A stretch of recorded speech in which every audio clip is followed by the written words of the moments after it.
Hi students, welcome to NMK Telugu online classes. ఈ వీడియోలో July 2వ తారీఖు సంబంధించినటువంటి కరెంట్ అఫైర్స్ని అయితే డిస్కస్ చేద్దాం. చూడండి, చాలా మంది చూస్తున్నారు కానీ లైక్ అయితే చేయట్లేదు. దయచేసి చూసే వాళ్ళందరూ ఒక లైక్ అయితే చేయండి. జూలై 1వ తారీఖు సంబంధించిన కరెంట్ అఫైర్స్ కూడా ఆల్రెడీ అప్లోడ్ చేశా, ఒకసారి అయితే ఓకే. ఫస్ట్ బిట్ చూడండి, డిజిటల్ ఇండియా కార్యక్రమాన్ని ప్రధాని మోడీ ఎప్పుడు ప్రారంభించారు? చూడండి, డిజిటల్ ఇండియా ఎప్పుడు ప్రారంభమైంది? మనకు డిజిటల్ ఇండియా కార్యక్రమం ఉంది కదా, అది ఎప్పుడు స్టార్ట్ అయింది అంటే 2015 జూలై 1. ఎప్పుడు? 2015 జూలై 1వ తారీఖు స్టార్ట్ అయింది. ఓకే, చూడండి, డిజిటల్ ఇండియా కార్యక్రమాన్ని విజయవంతంగా 9 ఏళ్లు పూర్తి చేసినందుకు గాను ప్రధాని మోడీ అందరినీ ప్రశంసించారు. అదోనా, డిజిటల్ ఇండియా కార్యక్రమాన్ని ప్రారంభించి 9 ఏళ్లు పూర్తయినందుకు గాను ప్రధాని అందరినీ ప్రశంసించడం జరిగింది. సో మనకి వార్తల్లో 1వ తారీఖు జరిగింది, 2వ తారీఖు పేపర్లో అయితే వచ్చిందన్నమాట. ఓకే, నెక్స్ట్, ఏ నగరంలోని ఓ వైద్యుడికి జికా వైరస్ సోకినట్టు ప్రకటించారు? అదోందా, ఏ నగరంలోని ఓ వైద్యుడికి జికా వైరస్ సోకినట్టు ప్రకటించారు అంటే పూణే అనమాట. అక్కడ పూణే.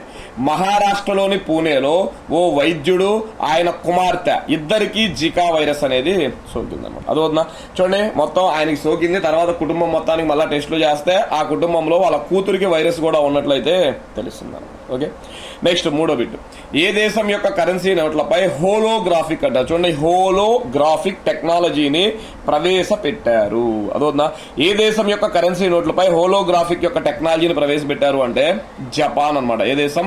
జపాన్ యొక్క కరెన్సీ నోట్లపై. జపాన్ దేశం కరెన్సీ నోట్లపై టెక్నాలజీని ఉపయోగించి చారిత్రాత్మక వ్యక్తుల చిత్రపటాలను 3Dలో తిరుగుతున్నాయనే భ్రమను సృష్టిస్తుంది. అదోనా, అక్కడ హోలోగ్రఫీని పెట్టి వాళ్ళ దేశంలో గొప్ప వ్యక్తుల చిత్రపటాలను ఇచ్చారంట. ఆ చిత్రపటాలు ఎలా ఉంటాయి అంటే 3D రూపంలో ఇవి తిరుగుతున్నట్టు, అంటే మనం ఎటువైపు చూస్తే అటువైపు తిరుగుతున్నట్లు కనిపిస్తూ ఉంటాయి అనమాట. అదొక, ఎందుకంటే మెయిన్ గా ఈ దొంగ నోట్లు ఇవి ఉంటాయి చూసారా, వాటిని అరికట్టడానికి జపాన్ దేశం ఒక చారిత్రాత్మక నిర్ణయం అయితే తీసుకుంది. ఓకే, నెక్స్ట్, మహారాష్ట్ర తొలి మహిళా ప్రధాన కార్యదర్శి. చూడండి, సిఎస్ అంటారనమాట, చీఫ్ సెక్రటరీ.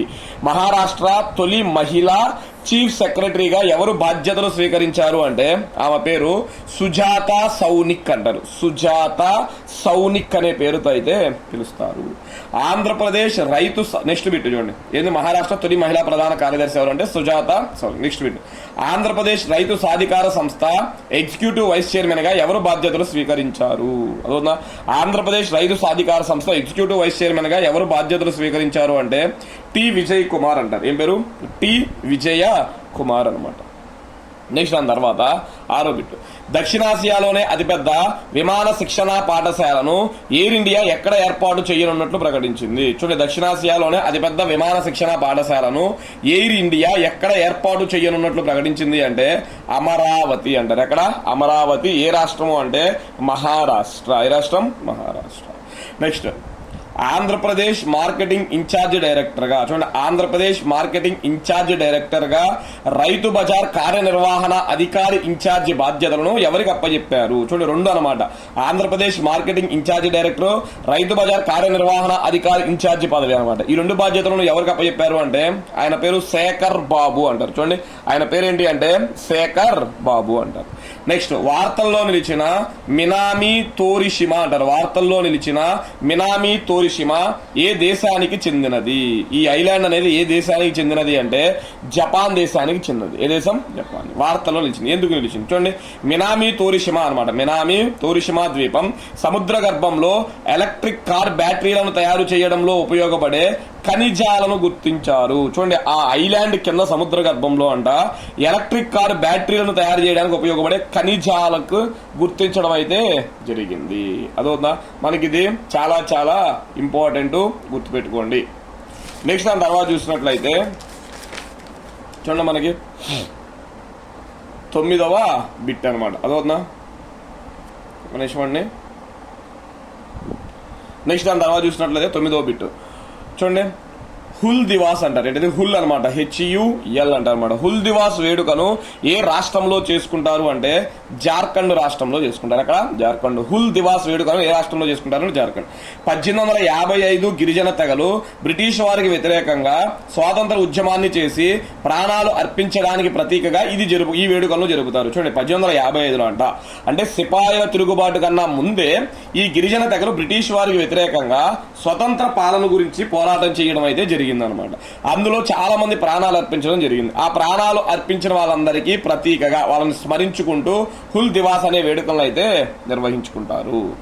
నెక్స్ట్ దాని తర్వాత 10 ఐసీసీ ప్రకటించిన T20 ప్రపంచ కప్ జట్టులో భారత నుంచి ఎంతమంది స్థానం సంపాదించారు అంటే 6 మంది. చూడండి, ఎవ్రీ ఐసీసీ ట్రోఫీ అయిపోయిన తర్వాత ఆ ఐసీసీ ట్రోఫీలో ఆ ప్రపంచం మొత్తం అన్ని టీముల్లో ఎవరు బాగా ఆడారో కలిపి వాళ్ళని ఒక టీమ్ గా సెలెక్ట్ చేసిద్ది అనమాట. అదవుతుంది. ఇప్పుడు T20 వరల్డ్ కప్ అయిపోగానే ఈ వరల్డ్ కప్ లో ఆడిన వాళ్ళందరిలో బెస్ట్ ప్లేయర్స్ ని ఒక 11 మందిని సెలెక్ట్ చేసిద్ది అనమాట, లేదా 12 మందిని సెలెక్ట్ చేసిద్ది అనమాట. వాళ్ళు అన్ని దేశాలకు సంబంధించిన వాళ్ళు ఉంటారు. అదవుతుందా? అలా మొత్తం ఏది ఈ ఐసీసీ ప్రకటించిన T20 ప్రపంచ కప్ జట్టులో ఎంత మందికి స్థానం లభించింది భారతదేశం నుంచి అంటే 6 మందికి అనమాట. చూడండి, 12 మంది సభ్యులతో ఐసీసీ T20 ప్రపంచ కప్ జట్టును ప్రకటించగా ఇందులో సగం మంది అనగా 6 భారతదేశానికి చెందినవారు. ఐసీసీ మొత్తం ఎంతమందిని ప్రకటించింది? 12 మందిని ప్రకటించింది. ఆ 12 మందిలో భారతదేశం నుంచి ఎంతమంది ఉన్నారంట? 6 ఉన్నారు బాగా ఆడిన వాళ్ళు. చూడండి, 1 రోహిత్ శర్మ, 2 హార్దిక్ పాండ్యా, 3 సూర్యకుమార్ యాదవ్, 4 అక్షర్ పటేల్, 5 జస్ప్రీత్ బుమ్రా, 6 హర్షదీప్ సింగ్ అనమాట. ఎవరు? హర్షదీప్ సింగ్. మీరు గమనించినట్లయితే చూడండి, విరాట్ కోహ్లీ పేరు దీనిలో లేకపోవడం గమనార్హం. అదోనా, విరాట్ కోహ్లీ గారి పేరు దీంట్లో లేదు. ఎందుకు అంటే మన T20 వరల్డ్ కప్ చూస్తే విరాట్ కోహ్లీ అసలు ఆడలేదన్నమాట. ఫైనల్ మ్యాచ్ లో అద్భుతంగా ఆడాడు. ఫైనల్ కన్నా ముందు ప్రతి మ్యాచ్ కూడా అతను విఫలం అవ్వడం జరిగింది. అందుకని ఈ టీంలో అయితే కోహ్లీ లేడు. మొట్టమొదటిసారిగా ఆఫ్ఘనిస్తాన్ నుంచి 3 మంది ఈ జాబితాలో నిలిచారు. మీరు గమనిస్తే చూడండి ఒకసారి, ఇండియా మొత్తం ఎంతమందిని సెలెక్ట్ చేశారు? 12 మందిని. ఇండియా వాళ్ళు ఎంతమంది ఉన్నారు? 6. ఆఫ్ఘనిస్తాన్ వాళ్ళు ఎంత ఉన్నారు? 3. మొత్తం ఎంతమంది? ఇల్లే 9 మంది ఉన్నారు అన్నమాట. కేవలం 2 దేశాల నుంచి 9 మంది ఉన్నారు.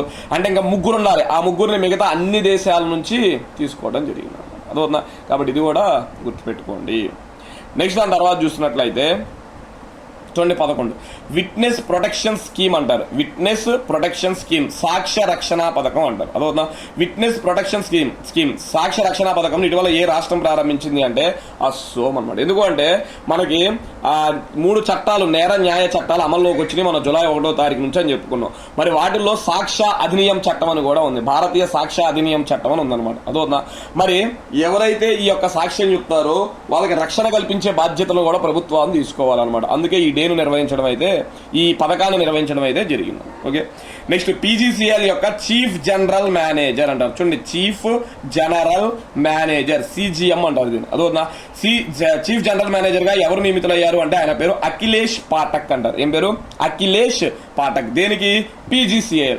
అసలు PGCL అంటే అర్థం ఏంటి అంటే power grid corporation of India limited అంటారు. చూడండి, power grid corporation of India limited అంటారు అన్నమాట. అదేవిధంగా PGCIL యొక్క చైర్మన్ అండ్ ఎండీగా CMD అంటారు దీన్ని. ఏమంటారు? CMDగా రవీంద్ర కుమార్ త్యాగి నియమితులయ్యారు. అదవుతుందా? CGM చీఫ్ జనరల్ మేనేజర్ గా అయితే అఖిలేష్ పాఠక్, చైర్మన్ అండ్ ఎండీగా అయితే మాత్రం రవీంద్ర కుమార్ త్యాగి గారు అయితే నియమితులయ్యారు. ఓకే, నెక్స్ట్ దాని తర్వాత 13 చూడండి, లోక్సభ స్పీకర్ ఓం బిర్లా ఎంతమంది సభ్యులతో కూడిన ప్యానల్ స్పీకర్ జాబితాను ప్రకటించారు అంటే 9 మంది. అదవుతా? ఎంతమందితో? 9 మందితో ఏం చేశాడంట? ప్యానల్ స్పీకర్ జాబితాను ప్రకటించాడు అనమాట. చూడండి, మనకి ఇక్కడ ఉందా, స్పీకరు డిప్యూటీ స్పీకర్ సమావేశాలకు ఒకేసారి గైర్హాజరైతే ఈ ప్యానల్ స్పీకర్ లోని ఒక వ్యక్తి సమావేశాలకు అధ్యక్షత వహిస్తాడు. చూడండి, లోక్సభలో ఎలా ఉంటుంది అంటే లోక్సభ సమావేశాలకు స్పీకర్ అధ్యక్షత వహిస్తాడు. ఒకవేళ స్పీకర్ ఏదైనా రోజు సెలవు అనుకోండి, అప్పుడు డిప్యూటీ స్పీకర్ అధ్యక్షత వహిస్తాడు. ఒకవేళ స్పీకరు డిప్యూటీ స్పీకర్ ఇద్దరు ఒకే రోజు సెలవు అనుకోండి, అప్పుడు ఈ ప్యానల్లో ఉన్నటువంటి ఎవరో ఒక వ్యక్తి ఈ సమావేశాలకు అధ్యక్షత అయితే వహిస్తాడు అనమాట. దాన్నే మనం ప్యానల్ స్పీకర్ల జాబితా అన్నాం. అదోనా? చూడండి, ఈ 9 మంది ప్యానల్ స్పీకర్ జాబితాలో ఆంధ్రప్రదేశ్ లోని Bapatla TDP party MP Tenneti Krishnaprasad కూడా ఉన్నారు. చూడండి, తెలుగు రాష్ట్రాల నుంచి ఈ ప్యానల్లో ఒకే ఒక వ్యక్తి ఉన్నాడు అనమాట. ఆయన పేరు తెన్నేటి కృష్ణప్రసాద్ అంటారు. ఆంధ్రప్రదేశ్ రాష్ట్రం బాపట్ల నుంచి ఆయన పోటీ చేసి గెలవడం అయితే జరిగింది. ఆయన TDP పార్టీకి చెందినటువంటి వ్యక్తి అనమాట. ఓకే, ఇది కూడా గుర్తుపెట్టుకోవాలి. ఓకే, నెక్స్ట్ దాని తర్వాత చూసుకున్నట్లయితే చూడండి 14 సెబెక్స్ 2 అంటారు అనమాట. ఏంటిది? సెబెక్స్ 2 పేరుతో ఒక నూతన పేలుడు బాంబును ఎవరు అభివృద్ధి చేశారు? సెబెక్స్ 2 పేరుతో ఒక నూతన పేలుడు బాంబును ఎవరు అభివృద్ధి చేశారు అంటే భారతదేశ నావికా దళం అంటారు. ఎవరు? భారతదేశ నావికా దళం ఒక బాంబును తయారు చేసింది. ఆ బాంబుకి పేరేమని పెట్టారు అంటే సెబెక్స్ 2 అని చెప్పి అయితే తెలుస్తుంది. ఓకే, నెక్స్ట్, ఒక టెస్ట్ మ్యాచ్ లో అత్యధిక పరుగులు చేసిన భారతీయ మహిళా క్రికెటర్ గా ఎవరు నిలిచారు? చూడండి, ఎవరు నిలిచారు? ఒక టెస్ట్ మ్యాచ్ లో అత్యధిక పరుగులు చేసిన భారత మహిళా క్రికెటర్ గా ఎవరు నిలిచారు అంటే షఫాలి వర్మ అంటారు. 229 పరుగులు కొట్టిందన్నమాట. అదొద్దా, ఒక్క టెస్ట్ మ్యాచ్ లో 229 పరుగులు కొట్టిందంట. భారత మహిళల్లో ఒక్క టెస్ట్ లో ఎక్కువ పరుగులు చేసింది ఏమైనా. నెక్స్ట్, టెస్టుల్లో 10 వికెట్లు తీసిన రెండవ భారత మహిళా బౌలర్ గా ఎవరు నిలిచారు? చూడండి, టెస్టుల్లో 10 వికెట్లు తీసిన రెండవ భారత మహిళా బౌలర్ గా ఎవరు నిలిచారు అంటే ఆమె పేరు స్నేహ్ రాణా అంట. ఎవరు? స్నేహ్ రాణా. ఎన్నో భారత మహిళ? రెండవ. మరి మొదటి మహిళ ఎవరు? అదో మొదటి మహిళ ఎవరు అంటే జుల్లాన్ అంటారు. ఏం పేరు? JULAN, జుల్లాన్ అంటారు అనమాట. 2006లో. చూడండి, 2006లో భారతదేశం తరపున ఒక మహిళ 10 వికెట్లు తీస్తే మళ్ళా ఇప్పుడు 2024లో స్నేహ్ రాణా గారు కూడా ఒక్క మ్యాచ్ లో 10 వికెట్లు తీయడం అయితే జరిగింది. నెక్స్ట్ బిట్, 10వ లియోన్ మాస్టర్స్. చూడండి, 10వ లియోన్ మాస్టర్స్ చెస్ ఛాంపియన్షిప్ విజేతగా ఎవరు నిలిచారు? 10వ లియోన్ మాస్టర్స్ చెస్ ఛాంపియన్షిప్ విజేతగా ఎవరు నిలిచారు అంటే విశ్వనాథన్ ఆనంద్ అంటారు. ఏం పేరు? విశ్వనాథన్ ఆనంద్ అనే పేరుతో పిలుస్తారు. ఓకే, నెక్స్ట్ దాని తర్వాత చూసినట్లయితే చూడండి, మరణించిన భూపిందర్ సింగ్ రావత్ అంటారు. ఆయన పేరేం పేరు? భూపిందర్ సింగ్ రావత్ ఏ క్రీడకు చెందినవాడు? మరణించిన భూపిందర్ సింగ్ రావత్ ఏ క్రీడకు చెందినవాడు అంటే ఫుట్బాల్ అని చెప్తారు. ఏంటిది? ఫుట్బాల్ అన్నమాట. ప్రపంచ క్రీడా జర్నలిస్టుల దినోత్సవం ఏ రోజున? చూడండి, ప్రపంచ క్రీడా జర్నలిస్టుల దినోత్సవం అనమాట. దాన్నే వరల్డ్ స్పోర్ట్స్ జర్నలిస్ట్ డే అంటారు. వరల్డ్ స్పోర్ట్స్ జర్నలిస్ట్ డే అంటారు. ఎప్పుడు అంటే జూలై 2వ తారీఖున. International sports press association. చూడండి, ఇంటర్నేషనల్ స్పోర్ట్స్ ప్రెస్ అసోసియేషన్ 1994 నుంచి ఈ రోజును నిర్వహిస్తుంది. 1994 నుంచి ఈ రోజు నిర్వహిస్తుంది. నెక్స్ట్ దాని తర్వాత తీసుకున్నట్లయితే చూడండి 12 అనమాట. వరల్డ్ UFO డే అంటారు. వరల్డ్ UFO డే ఏ రోజు అంటే జూలై 2 అనమాట. UFO అంటే అర్థం ఏంటి అంటే అన్ఐడెంటిఫైడ్ ఫ్లయింగ్ ఆబ్జెక్ట్స్ అంటారు. అన్ఐడెంటిఫైడ్ ఫ్లయింగ్ ఆబ్జెక్ట్స్, గుర్తించబడని ఎగిరే వస్తువులు. అన్ఐడెంటిఫైడ్ ఫ్లయింగ్ ఆబ్జెక్ట్స్, దీనికి కూడా ఒక డే ఉందన్నమాట, జూలై 2వ తారీఖు. నెక్స్ట్ దాని తర్వాత నేషనల్ పోస్టల్ వర్కర్స్ డే. చూడండి, నేషనల్ పోస్టల్ వర్కర్స్ డే ఎప్పుడు అంటే జూలై 1 అని చెప్పాలి. నేషనల్ పోస్టల్ వర్కర్స్ డే ఎప్పుడు? జూలై 1. దీనికి సంబంధించి థీమ్ కూడా ఉంది, 2024 థీమ్ అనమాట. Honouring the backbone of communications అంటారు. Honouring the backbone of communications అనే పేరుతో అయితే పిలుస్తారు. నెక్స్ట్ దాని తర్వాత 22 చూడండి, RBI నూతన ఎగ్జిక్యూటివ్ డైరెక్టర్ గా ఎంతమంది నియమితులయ్యారు? RBI అంటే ఏంటిది? రిజర్వ్ బ్యాంక్ ఆఫ్ ఇండియా యొక్క నూతన ఎగ్జిక్యూటివ్ డైరెక్టర్లుగా ఎంతమంది నియమితులయ్యారు అంటే 2 నియమితులయ్యారు. ఎవరా 2 అంటే ఒక ఆయన పేరు అర్నబ్ కుమార్ చౌదరి అంటారు. అర్నబ్ కుమార్ చౌదరి. రెండో వ్యక్తి పేరు ఏంటి అంటే చారులత యస్కర్ అంటారు. చారులత యస్కర్. వీళ్ళిద్దరూ కూడా RBIకి ఎగ్జిక్యూటివ్ డైరెక్టర్లుగా నియమితులయ్యారు.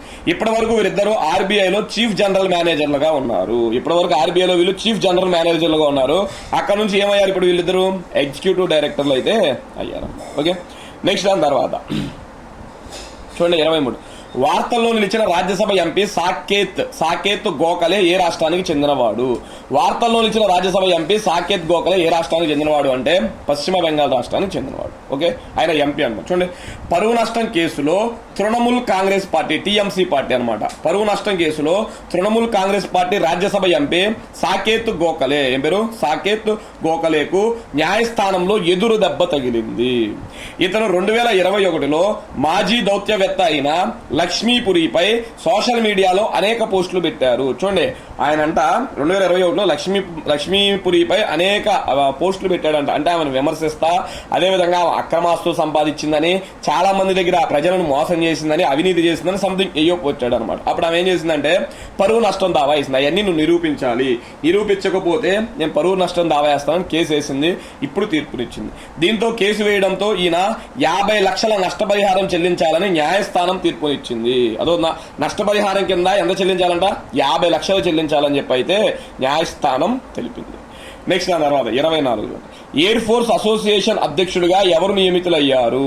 ఎయిర్ ఫోర్స్ అసోసియేషన్ అధ్యక్షుడిగా ఎవరు నియమితులయ్యారు అంటే పెమ్మసాని రాజేంద్ర ప్రసాద్ అంటారు. ఆంధ్రప్రదేశ్ గుంటూరు జిల్లాకు సంబంధించిన వ్యక్తి అనమాట.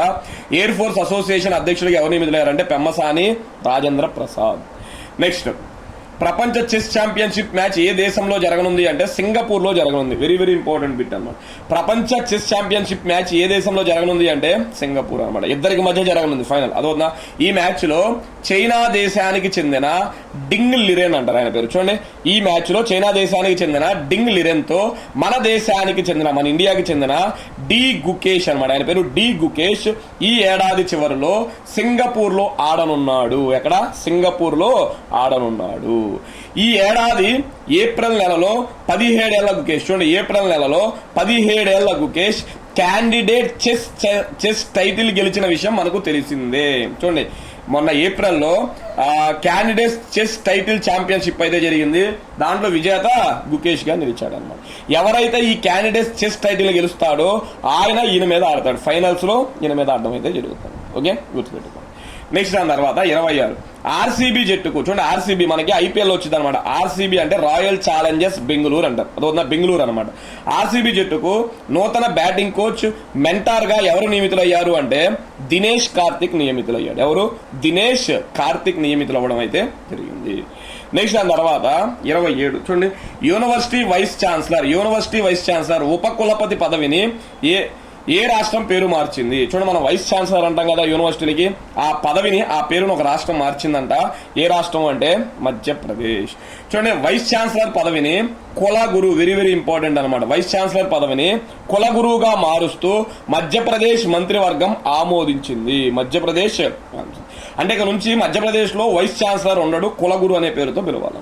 ఓకే, నెక్స్ట్ దాని తర్వాత లాస్ట్ బిట్ చూడండి, 28 రోజు దేవుణ్ణి ప్రార్థిస్తున్నాడని మరణ శిక్షను జీవిత ఖైదుగా మారుస్తూ సంచలన తీర్పునిచ్చిన రాష్ట్ర హైకోర్టు ఏది అంటే ఒడిస్సా హైకోర్టు. చూడండి, ఎవరో ఒక వ్యక్తి ఏదో విషయంలో తప్పు చేశాడు, ఎవరో హత్య చేశాడు అనమాట. ఆయనకు మరణ శిక్ష విధించారు. ఇప్పుడు ఆ మరణ శిక్షను ఎలా మార్చారంట? జీవిత ఖైదుగా మార్చారు. ఎందుకు?